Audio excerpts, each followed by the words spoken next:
Vídeo 9. Todas as coisas criadas passam, só o Espírito permanece. E a alma é eterna. Primeira parte, os princípios comuns a todas as religiões. Um dos princípios: todas as coisas criadas passam, só o Espírito permanece. O tempo desgasta os aspectos superficiais da vida. Só as verdades fundamentais perduram. Ao contemplar as construções antigas, os monumentos construídos há milhares de anos, vemos que as decorações e os ornamentos desapareceram. Até paredes e tetos desmoronaram. Apenas os alicerces, os pilares centrais restaram. De maneira semelhante, membros e extremidades de estátuas antigas muitas vezes caíram, deixando apenas as partes sustentadas por estruturas centrais fortes. O mesmo se aplica à nossa vida. A constante mudança do mundo exterior vai nos ensinando a buscar e apreciar os valores interiores mais duradouros e essenciais. Por fim, percebemos que só o nosso espírito permanece intocado pelas mudanças. A natureza íntima do nosso ser permanece firme através de todas as alegrias e dores transitórias. É no âmago do nosso ser que a vida atinge o eterno, e é daí que extraímos a nossa verdadeira força. O cristianismo fala o seguinte: o mundo passa, mas aquele que faz a vontade de Deus permanece para sempre. O islamismo diz: tudo o que você tem passará, mas o que está com Alá é eterno. O judaísmo: Deus é nosso refúgio e fortaleza, socorro bem presente na angústia. Por isso não temeremos, ainda que a terra seja removida e que as montanhas sejam levadas para o meio do mar. O hinduísmo: no mais profundo habita outra vida invisível, imutável, diferente da vida dos sentidos. Ela irá perdurar quando todas as coisas criadas tiverem passado. Budismo: pela sabedoria, autoconsciência e autodomínio, um homem é capaz de criar para si uma ilha que vaga alguma poderá submergir. Segundo e último princípio: a alma é eterna. Há muitos anos, um amigo hospedou-se em minha casa. Todas as manhãs ele acordava cedo e saía para caminhar pela praia. Geralmente regressava da caminhada bastante animado, falante, mas uma vez voltou calado e pensativo. Mais tarde conversamos sobre o assunto. Eu estava caminhando ao longo da praia, admirando as ondas, quebraram na areia, disse-me ele. Uma após as outras, algumas grandes, outras menores, então pensei que as ondas nunca param. Elas quebram na praia dessa mesma maneira há milhões, bilhões de anos e continuarão assim por bilhões de anos depois que eu morrer. É claro que eu já sabia disso, mas de repente esse pensamento me confortou, porque senti que de algum modo eu sempre faria parte disso. Seu olhar perdeu-se ao longe e ficamos em silêncio, escutando o vento soprar do mar. Na manhã seguinte, minha mulher e eu ouvimos quando ele saiu para o passeio habitual mais cedo do que de costume. A vida de cada pessoa na Terra é uma breve centelha na infinidade do tempo. Embora os textos sagrados de todo mundo atribuam um grande significado à nossa vida pessoal, eles proclamam que a vida terrena é uma preparação para a existência futura. Para quem acredita que a consciência cessa depois da morte, nossas experiências parecem inúteis e arbitrárias. E a perda de ente querido é sempre acompanhada de grande sofrimento. Mas quando percebemos que o eu interior existe além da morte, sentimos um grande alívio e todos os momentos da vida se tornam importantes e preciosos. Como diz o taoísmo, O nascimento não é um começo. A morte não é um fim. A existência não tem limite. A continuidade ser um ponto de partida. Essa consciência une as religiões e forma a base da unidade entre todas as pessoas durante a nossa breve permanência na Terra. Jainismo. A alma é eterna pela sua própria natureza. Cristianismo. Quem semeia no espírito do Espírito, colherá a vida eterna. Judaísmo. Certamente a bondade e a misericórdia me seguirão todos os dias da minha vida e habitarei na casa do Senhor para sempre. Bahaísmo. A alma, depois de separar-se do corpo, continuará progredindo até chegar à presença de Deus. Hinduísmo. Imutável, sem início, sem fim, permanece a alma, embora sua casa pareça morta. Islamismo. A sepultura é a primeira estação na viagem para a eternidade. Entrando na segunda parte sobre as considerações messiânicas. Inicialmente se faz uma alusão a todas as coisas passam, ou melhor, ao tempo.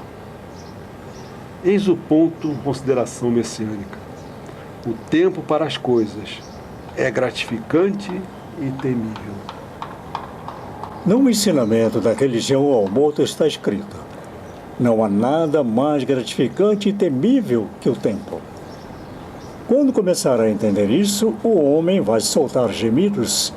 Já estamos diante dessa época. Agora, aqui, só o Espírito permanece? Destacadamente onde há vida após a morte, fazendo o homem crer no invisível. Embora possa viver muito tempo, geralmente o homem não passa dos 70 ou 80 anos. Se isso representa o fim de tudo, a vida não é realmente vã. Caso ele pense assim, é porque desconhece totalmente que após a morte existe a vida no mundo espiritual. Em seguida, se amplia a ideia de espírito ser algo apenas pertinente ao ser humano. Tudo tem espírito, não só no ser humano, mas também nos animais, nos vegetais, nos demais seres. No mundo tribal, eles dizem que até mesmo as pedras são vivas. Sob certas condições, acredita-se que elas conseguem falar e, às vezes, como no caso de Ayers Rock, na Austrália, são consideradas divinas.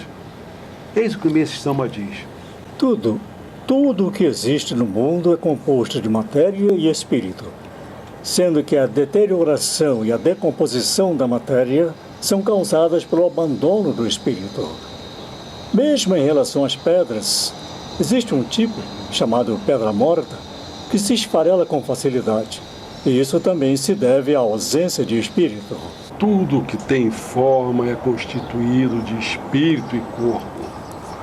Os hinduístas entendem que o mundo é habitado por um número infinito de seres. Cada um desses seres é composto por uma alma puramente espiritual e por um corpo físico. As almas existem desde sempre e adotam corpos novos. De acordo com seu karma, ou seja, as ações realizadas, Mestre Sama ensina. Enfim, tudo aquilo que tem forma está constituído de dois elementos fundamentais, o espírito e o corpo. Para abordar a questão alma eterna, se inicia com constituição corporal do homem. Dois corpos compatíveis, um material e outro espiritual. O corpo espiritual é composto, por alma, mente e espírito. O que seria a alma? A alma nós poderíamos estudar ela como uma partícula divina com bola de luz que tem vontade e pensamento.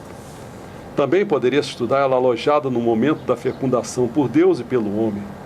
Alta elástica em forma humana ou esférica, superação da alma-grupo, meios de poli-la são pelo sofrimento e ensinamento, soma de virtudes e arte de alto nível. Sua fragilidade procura sortes em geral. A mente se pode estudar pertinente à individualidade e à personalidade e não à pessoalidade.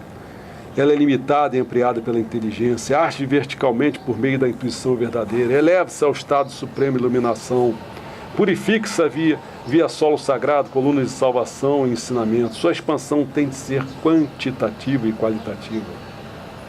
Espírito. transporte da alma. Os espíritos do espírito, espírito da matéria. Yukon implica sofrimento, purificação ou felicidade. Individualidade e personalidade. Esse ponto está amplamente abordado no volume 3, que é o Homem, da coleção Filosofia Religiosa do Messias. O corpo espiritual do homem possui uma alma. O conceito de personalidade para os egípcios incluía não só o corpo, mas também o Ba, quer dizer alma, e o Ka, quer dizer espírito. Meixo me ensina. O interior do espírito está constituído de 3 camadas dispostas de forma centrípeta. Analisando a partir do centro, seu núcleo é a alma. A alma está envolta pela consciência e a consciência pelo espírito. Assim, a alma, a consciência e o espírito estão interrelacionados, constituindo uma trilogia. Um outro ponto. Alma, ou espírito primordial, é a centelha divina. Atman é a centelha divina. Mahatma Gandhi quer dizer grande alma.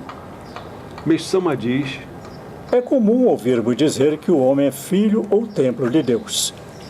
Isso significa que ele possui a partícula divina, que lhe foi outorgada pelo Criador e que constitui o seu espírito. Último ponto. Toda alma encarnada deixa uma semente sua no mundo espiritual. Fravashi quer dizer o eterno espírito do homem que, de acordo com o zoroastrismo, permanece no céu mesmo durante sua vida na terra. No mito da criação, declara-se quando Ahura Mazda criou o mundo material, os Fravashis de todos os homens foram consultados acerca do seu desejo de assumir a forma material e, assim, tomar parte na batalha contra o mal ou continuar na forma espiritual e, portanto, permanecer alheios ao conflito. Os Fravashis, coletivamente, optaram pela assunção na forma material. A doutrina do livre-arbítrio, básica para o zoroastrismo, é desenvolvida até a sua conclusão lógica nesse mito, sustentando que o homem decidiu viver no mundo material. Meixo ensina. Para o cumprimento de seu plano, Deus emite ordens ao homem constantemente, através de algo que é como a semente de cada indivíduo numa das camadas do mundo espiritual. Eu lhe dei o nome de Yukon.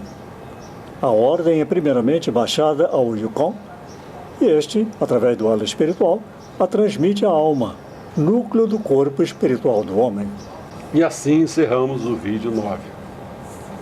Até a próxima.